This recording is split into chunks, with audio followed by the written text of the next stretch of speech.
Talk continues in Washington about protecting the country from enemy missile attacks. 7 News reporter Gage Kilborn learns how one bill would send money to Fort Drum, part of the Iron Dome Act. Meanwhile, 4 other congressmen are saying that their state should be home to the next missile defense system.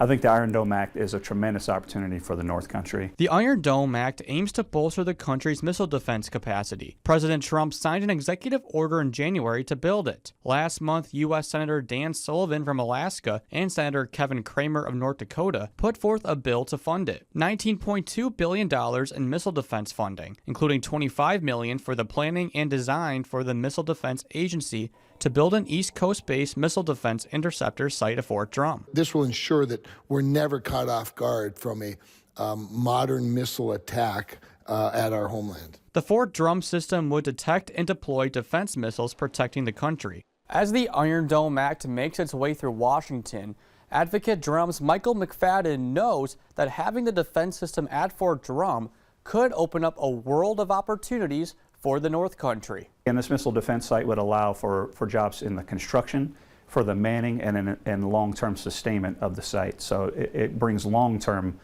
growth to the region. He also thinks it would help younger people in the area. Having this site at Fort Drum would bring an opportunity for those young folks to come back to the area where they grew up for job market. While the Iron Dome Act gives funding to Fort Drum, 4 Michigan congressmen wrote this letter to Defense Secretary Pete Hegseth, saying the missile defense site should be built at Fort Custer, calling it the most cost-effective option.